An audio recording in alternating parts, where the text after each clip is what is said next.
নমস্কার বন্ধুরা, আমি মাধবী আর আমার চ্যানেলের পক্ষ থেকে সকলকে জানাই অনেক স্বাগত। আজকের আমি যে রেসিপিটা করছি সেটা হলো কুমড়ো দিয়ে একটা রেসিপি, সম্পূর্ণ নিরামিষ, যেটা হারিয়ে যাওয়া একটা রেসিপি। তো চলুন আজকের রেসিপিটা আপনাদের সাথে শেয়ার করি। আর হ্যাঁ, এই রেসিপিটা আপনারা পুজোর দিনগুলোতে, এমনি নিরামিষ দিনগুলোতে এই রেসিপিটা অবশ্যই করে দেখুন। তো চলুন আজকের রেসিপিটা আপনাদের সাথে শেয়ার করা যাক। রেসিপি তো চলুন আজকের রেসিপিটা কিভাবে করি সেটা আপনাদের সাথে শেয়ার করি। তো তার জন্য প্রথমে আমি এখানে তেল নিয়ে নিচ্ছি, আর তেলটা আমি একবারে নিয়ে নিচ্ছি। খুব সিম্পল রেসিপিটা, কিন্তু খেতে অসাধারণ। আপনারা কিন্তু বুঝে নেবেন, আমি এখানে 4 চামচের আন্দাজে নিয়ে নিয়েছি, কারণ আমি যেরকম নিয়েছি জিনিস তার উপরেই কিন্তু তেলটা নিয়েছি। আচ্ছা, এবারে বলে রাখি, এই যে কুমড়োগুলোকে দেখুন আমি কিন্তু পেছনের খোসাটা ছাড়াইনি, যার ফলে এটা কিন্তু টেস্ট হবে। তো আমি যেভাবে করছি আজকে আপনারা একবার করে দেখবেন।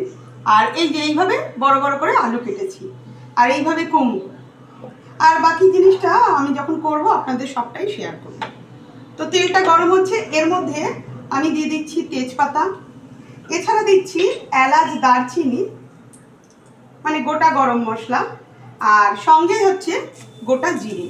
একটা স্মেল আসলে এখানে আমি কুমড়ো আর আলুটাকে দিয়ে দেবো, দিয়ে একটু হালকা লাল করে ভেজে নেব।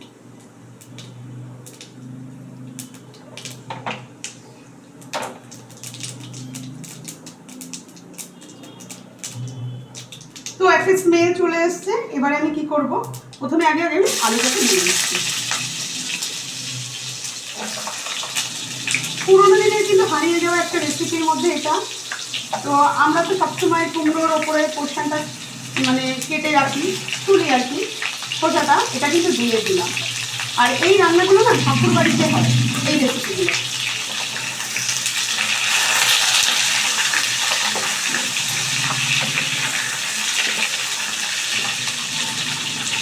ঠাকুর বাড়ি অথবা কোনো আশ্রমে কিন্তু আমরা এই রেসিপিগুলো দেখতে পাই। এবারে আমি ঢেকে দিচ্ছি, আর ঢেকে এবার কিন্তু লাল লাল করে আমি পিট করে সুন্দর করে ভেজে নেব। আবার আমি ঢাকাটা খুলছি, ঢাকাটা খুলে আবার একটু আমি মিশিয়ে দিচ্ছি।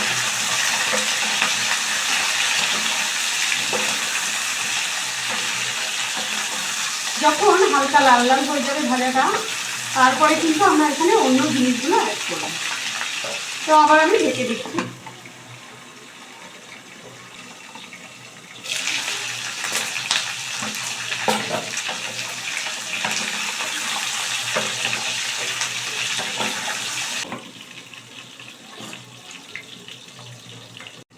আবার আমি ঢাকাটা তুলছি, তুলে আবার মিশিয়ে নিচ্ছি। তো দেখুন এই আলু আর কুমড়োটা কিন্তু ভাজা ভাজা হয়ে এসছে, আর কালারটা কিন্তু চেঞ্জ হয়েছে, কালার পুরো চেঞ্জ হয়েছে। অনেকে যদি মনে করেন তো প্রথমে আলু কুমড়োটাকে ভেজে তুলে দিতে পারেন, তো আমি কিন্তু একবারেই করছি। আচ্ছা, এবারে আমি এর মধ্যে যেগুলো অ্যাড করছি তার মধ্যে আমি প্রথমে আগে টমেটোটাকে অ্যাড করে দিচ্ছি, আর সঙ্গে আমি আদাও অ্যাড করে দিচ্ছি। আদাটা আমি একটু গ্রেটার দিয়ে ঘষে নিচ্ছি, আপনারা চাইলে বেটেও দিতে পারেন। আবার আমি মিশিয়ে নিচ্ছি।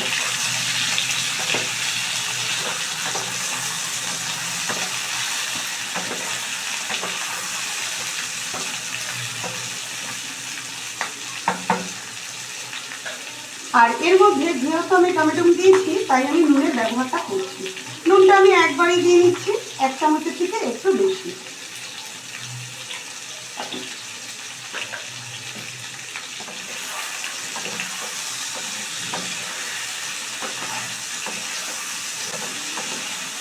আমি কিন্তু এর আগে কুমড়ো রেসিপি অনেক করেছি, আর আপনাদের কিন্তু আমি সারাও পেয়েছি। তো সেই জন্য মনে হলো যে কুমড়োর আরও একটা রেসিপি নিয়ে চলে আসি। আবার আমি ঢাকাটা তুলে নিলাম। বেশ ভালো কিন্তু আমার ভাজা ভাজা হয়ে এসছে। এবারে এর মধ্যে আমি একটা জিনিস অ্যাড করছি, যেটা আমি এতক্ষণ অ্যাড করিনি। এবারে আপনারা বলতে পারেন যে এটা তাহলে তেলে কেন অ্যাড করলে না, এটা তেলে অ্যাড করলে কিন্তু এই ফ্লেভারটা থাকতো না। হিং, এখন আমি হিংটাকে অ্যাড করে দিলাম। আর এখানে ছোট্ট চামচের হাফ চামচের মতন ছিল, তাই আমি একবারই দিয়ে দিলাম। হিংটা এখন দিলাম এই কারণে সুন্দর একটা ফ্লেভার থাকবে। তখন ওই জন্য আমি যেহেতু কুমড়োটাকে ভাজছিলাম সেহেতু আমি এই জন্যে অ্যাড করিনি। এবারে আমি ঢাকাটা তুলে নিলাম, তুলে আমি একটু মিশিয়ে নিচ্ছি।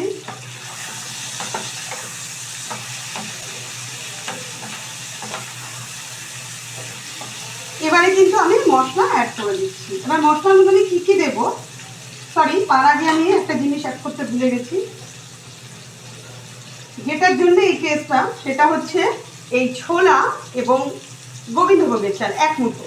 আমি কি করেছি, আগে থেকে একটু ভিজিয়ে রেখেছিলাম, এই 1 ঘন্টা আগে থেকে ভিজিয়ে রাখলে, আরও আগে ভিজিয়ে রাখলে ভালো, আমি 1 ঘন্টা আগে ভিজিয়ে রেখেছিলাম। এবারে সেটাও কিন্তু এখানে অ্যাড করে দেবো। আর এটাই দেওয়াতে কিন্তু টেস্টটা আরও আসবে।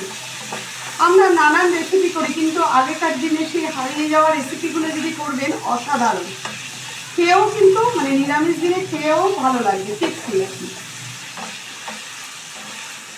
এবারে কিন্তু এই ছোলাটা আর এই যে একটু গোবিন্দভোগের চাল দিয়েছি না, এটা একটু ভালো করে একটু ভেজে নেব।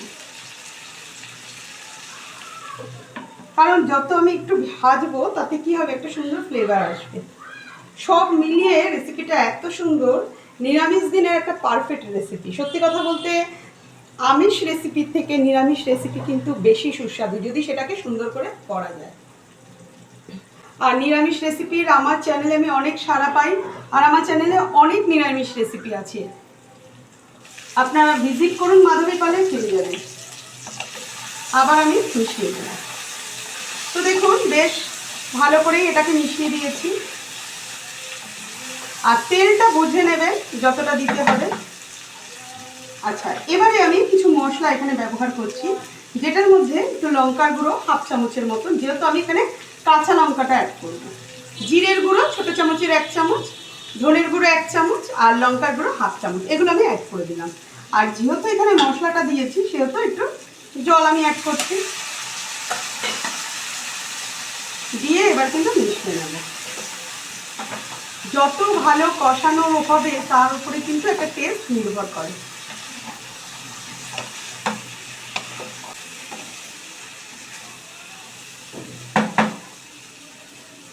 একটুখানি জল অ্যাড করে দিলাম, তাহলে জিনিসটা আরেকটু ভালো। যে কোনো রেসিপি যদি খুব ভালো কষানো হয় তাতেই কিন্তু সবজি পুরো বয়েল হয়ে যায়, আর ওই সবজির মধ্যে পুরো মশলার ফ্লেভারটা ঢুকে যায়। আবার আমি ঢাকাটা সরিয়ে নিলাম, ঢেকে রেখেই কিন্তু সম্পূর্ণ রেসিপিটা আমার হয়ে এসছে। বেশ ভালো কষানো হয়েছে। এইবারে এখানে আমি জলটা অ্যাড করব। আমি একটু রেসিপিটা গা মাখা মাখা রাখবো, যতটুকু মানে বয়েল সবজিটা বয়েল হবে সেই অনুপাতে কিন্তু এখানে জলটাকে আমি অ্যাড করছি। আমি এখানে আরেকটু জল অ্যাড করব, নাহলে সবজিগুলো বড় বড় সেদ্ধ হবে না। টোটাল আমি এখানে 2 কাপের মতন, ছোট গ্লাসের তো 2 গ্লাস দিয়েছি, মানে 2 কাপ জল দিলে এখানে ঠিক হবে। তো এবারে আমি কিন্তু খুব ভালো করে মিশিয়ে নিচ্ছি। এইটুখানি জল দিতেই হতো, যেহেতু সবজিগুলো অনেক বড় বড়, কুমড়ো যেহেতু নরম তাই কুমড়ো হয়ে গেছে, কিন্তু আলুগুলো তো এখনো বাকি আছে। আচ্ছা, এইবারে আমি এখানে 4টে কাঁচা লঙ্কা অ্যাড করে দিচ্ছি।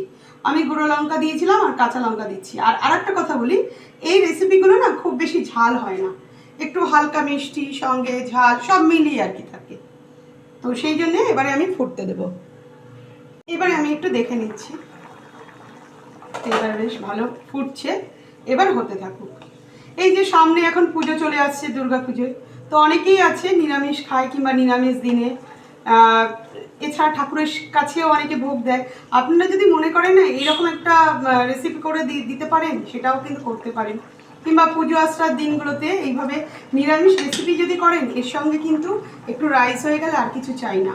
অথবা আপনি যদি মনে করেন এটা রাতের ডিনারে রুটি লুচি, যেদিন নিরামিষ দিন সেদিন খেতে পারেন, অসাধারণ লাগে, জাস্ট অসাধারণ। আমি কিন্তু এখনও আরও কয়েকটা জিনিস অ্যাড করব। তো অলরেডি আমার আলুটাও সেদ্ধ হয়ে গেছে, আর কুমড়ো তো সফট, কুমড়ো হয়ে গেছে। না, কুমড়ো একটু হবে, যেহেতু এটা উপরে খোসাটা তো আমি ছাড়াইনি, তো সেহেতু একটু হবে।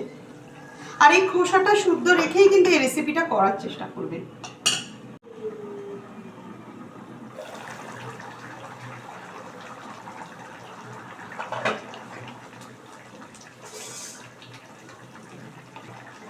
কুমড়ো আলু সবটাই সিদ্ধ হয়ে গেছে সবজিগুলো। এবার এখানে আমি চিনিটাকে অ্যাড করছি, আর চিনিটা কিন্তু অবশ্যই দিতে হবে। নিরামিষ রেসিপি বলে শুধু তাই না, যেহেতু কুমড়ো আছে আর কুমড়ো একটা পানসা ভাব আনে, সেই জন্য আমি এখানে চিনি অ্যাড করে দিলাম, ছোটো চামচের 1 চামচের মতো। এছাড়া এখানে আমি গরম মশলা দিচ্ছি। এবারে আমি ভালো করে মিশিয়ে দিচ্ছি। এবার কিন্তু একটু টানাবো, একটু গা মাখা মাখা যেই হয়ে আসবে, তারপর এখানে আমি আরও একটা জিনিস অ্যাড করে দেবো। একটু ঢাকাটা আমি তুলে নিচ্ছি। আর একদম রেসিপিটা কিন্তু কমপ্লিট হয়ে গেছে, বেশ গা মাখা মাখা হয়েছে। আমি নুনটা দেখে নিয়েছি অফ ক্যামেরাতে, নুন মিষ্টি সমস্ত কিছু, ঝাল সব ঠিক আছে। কালারটা দেখুন কত সুন্দর এসছে। এবারে এখানে আমরা ঘিটাকে অ্যাড করবো।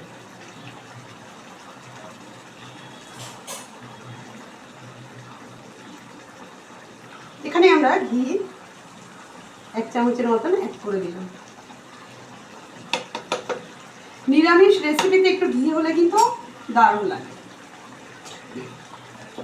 এবারে ঘিটা মিশিয়ে নিলাম, আর ঘি মেশানোর পর এবারে কিন্তু আমি ঢাকাটা দিয়ে দিলাম আর গ্যাসটা বন্ধ করে দিলাম। 5 মিনিট আমি এইভাবে রেখে দেবো স্ট্যান্ডিং। তো 5 মিনিট পর আমি ফিরে এসেছি, আপনাদেরকে দেখাচ্ছি রেসিপিটা আমার কমপ্লিট হয়ে গেছে। একটু সামনে থেকে দেখাই। তো কেমন লাগলো রেসিপিটা অবশ্যই জানাবেন, আর যদি ভালো লাগে তাহলে আমার পাশে থেকে আমাকে উৎসাহিত করবেন, যাতে আগামী দিনে আমি এই ধরনের নিরামিষ রেসিপি নিয়ে আসতে পারি। আমি মাধবী। সম্পূর্ণ ভিডিওটা দেখার জন্যে আপনাদেরকে জানাই ধন্যবাদ।